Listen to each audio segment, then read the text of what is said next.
Hello everyone, my name is Vandana Meena and in this year's UPSC CSE I have secured All India rank 331. So आज I will discuss about the answer writing which forms a very important part for the mains specifically. और अगर mains में अच्छे marks आते हैं, बहुत अच्छे marks आते हैं, तो आई थिंक इंटरव्यू में उतना डरने की जरूरत नहीं है and your overall you will be able to clear this exam in just one go. Apart from that सबसे पहले कि आंसर राइटिंग बिगिन कैसे करनी है, सबका यही क्वेश्चन होता है. मैं पर्सनली जैसे मैंने किया था, मैं वो आपको बताऊंगी कि जब मेरा प्री हो गया था, प्री का मैंने एग्जाम दे दिया था, उसके बाद आई केम टू कि अब आंसर राइटिंग भी करनी है, कैसे करें. तो I started from toppers answer copy देखती थी मैं, उनको एनालाइज, मैंने उनको सिर्फ देखा, उनके क्वेश्चंस में अपने नोट डाउन करती थी, उनके आंसर्स लिखती थी, फिर मैं मेरे आंसर्स और टॉपर के आंसर मैच करती थी and I used to see कि इसमें क्या डिफरेंस है. कंटेंट गैप है, नॉलेज गैप है, रिप्रेजेंटेशन गैप है. तो I was able to realise कि कंटेंट तो ऑलमोस्ट एक जैसा ही है. तो ये मैंने लगातार 20-25 दिन किया. हर ऑल्टरनेट डे करती थी मैं. जैसे कि आज मैंने 5 क्वेश्चन लिए हैं, वो मैंने लिख लिए 1 घंटे में, और फिर मैंने कल वो चेक करे, और चेक करने के साथ साथ ही मैंने वो टॉपर्स की आंसर कॉपी से मैच करे. इससे क्या होता है कि ज्यादा बर्डन नहीं आता है हमारे ऊपर. And we also start liking answer writing day by day. उसके बाद जब मेरा प्रीलिम्स का रिजल्ट आ गया, तब मैंने टेस्ट सीरीज ज्वाइन करी थी. और I think test series join करना is the best thing to do, क्योंकि इसमें हम test and trial method adopt कर सकते हैं. मुझे पता है कि मैंने जो अपना मेथड था, विच इज बेसिकली कि मैं पैराग्राफ में बिल्कुल नहीं लिखती थी. पॉइंट्स फॉर्मेट जो है मैंने 20 क्वेश्चंस में से सिर्फ 3 या 4 क्वेश्चंस में यूज किया था. उसके अलावा I used a flow chart format, जिसमें मैं सिर्फ मोस्टली फ्लो चार्ट यूज करती थी. अलॉन्ग विद दैट थोड़े बहुत पॉइंट्स भी ऐड करती थी, और इंट्रोडक्शन और कंक्लूजन सब में रहता था. ये मैंने टेस्ट सीरीज से ही सीखा है. I think test series is the best way to go ahead with your test and trial things in answer writing. इसके अलावा third thing that you guys must do is to see Anudeep Dhurishetty sir's blog. Book मत read कीजिए, उनकी book है पूरी, I think it's a good book, I am sure, but मैंने उनका blog read किया था, जहां उन्होंने प्रीवियस ईयर क्वेश्चंस को ब्रेक करके, कि कैसे क्वेश्चंस को ब्रेक करना है और कैसे आंसर राइटिंग स्टार्ट करनी है, वो चीज बता रखी है उन्होंने.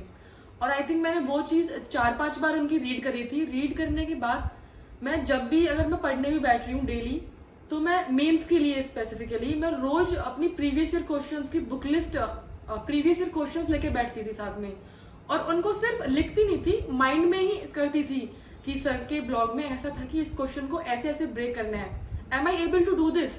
और मैं अपने माइंड में ही एक क्वेश्चन का पूरा स्ट्रक्चर फॉर्मुलेट कर लेती थी. तो I would highly recommend you Anudeep Dhurishetty sir's blog. एक बार उसको जाइए, रीड कीजिए, स्पेसिफिकली फॉर आंसर राइटिंग, बहुत ही इंपॉर्टेंट है.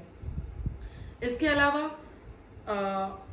यूनिक थिंग्स ट्राई करिए. जैसे कि मैंने बहुत यूनिक थिंग्स ट्राई करी थी, मैं आपको दिखाती हूँ 1 मिनट.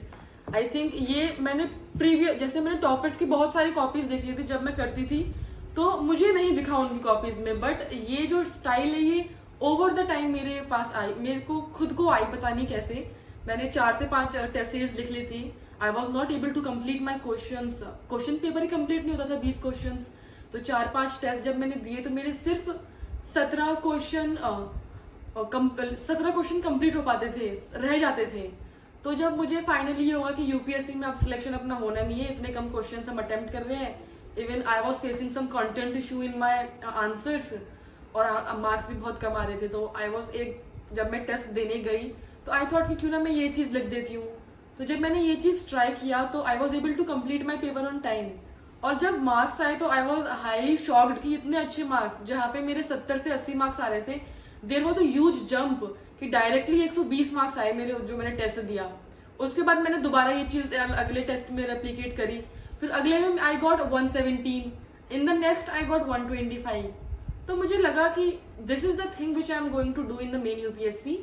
इतनी कम प्रिपरेशन में, इतने कम नॉलेज बेस पे, अगर if I am able to score इतना मार्क्स, तो आई थिंक कहीं ना कहीं कुछ तो है इस रिप्रेजेंटेशन में. तो मैं आपको एक बार दिखाना चाहूंगी. जैसे कि कोई भी क्वेश्चन दे रखा है, उसको ब्रेक कीजिए. ब्रेक करने के बाद सबसे पहले इंट्रो लिखना है, 3-4 लाइन का होना चाहिए इंट्रो।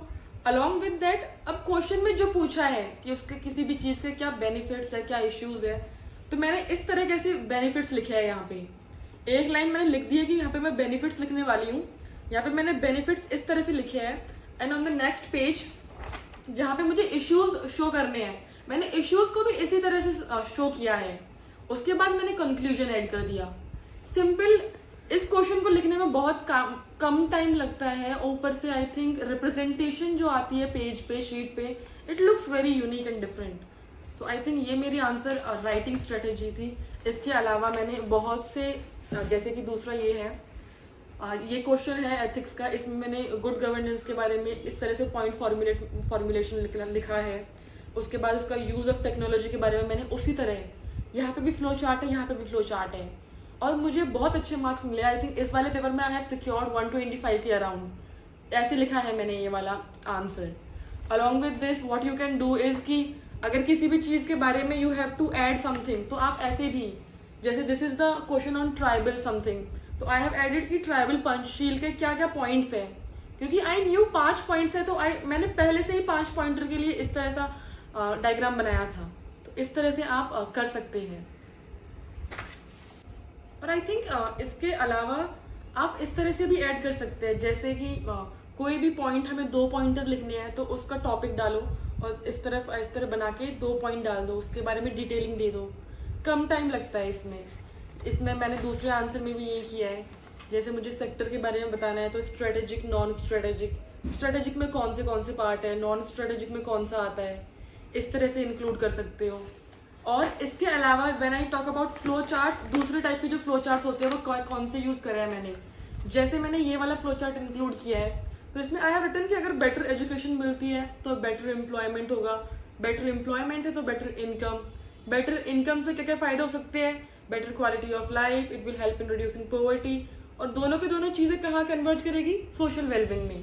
तो ये मैंने पूरा एक डायग्राम फॉर्मेट में या फिर फ्लो चार्ट फॉर्मेट में बना दिया है, जिसमें मुझे इतना लिखने की जरूरत नहीं है, जबकि मैंने समझा सब कुछ दिया है। तो इस तरह से मैंने बहुत सारे, आई थिंक ऑलमोस्ट सारे आंसर्स में मैं ट्राई करती थी कि मैं ये चीज इंक्लूड करूं। इवन मेरे आंसर्स में डायग्राम्स भी बहुत होते थे, डायग्राम्स इन द सेंस कि इवन मैंने एथिक्स के पेपर में भी डायग्राम्स बनाए हैं। जैसे कि ये पेपर है, तो इसमें जो डायग्राम लिख रहा है कि एजेंट, जोन ऑफ एक्सेप्टेंस, इस टाइप के डायग्राम्स मैंने एथिक्स में बहुत बनाए हैं। इंक्लूडिंग दिस आई थिंक इस टाइप के डायग्राम्स भी मैंने काफी बनाए थे। जैसे ये गवर्नमेंट यहाँ पे कन्वर्ज नहीं कर रहे हैं, यहाँ पे कन्वर्ज कर रहे हैं, तो इस टाइप के डायग्राम्स आप इंक्लूड कर सकते हो। अपार्ट फ्रॉम दिस, इंडिया का मैप बना रहे हो तो मेक श्योर कि थोड़ा सा उसको डिटेलिंग दो मैप को, जो इंडिया का मैप बना रहे हो आप। I think this much would be enough.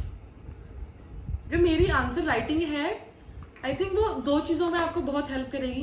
पहली, अगर आपके पास कंटेंट और नॉलेज बहुत कम है तो, और टाइम बहुत कम है आपके पास to prepare for this exam, क्योंकि मैंने मोस्टली अपनी प्रिपरेशन प्री के बाद करी थी।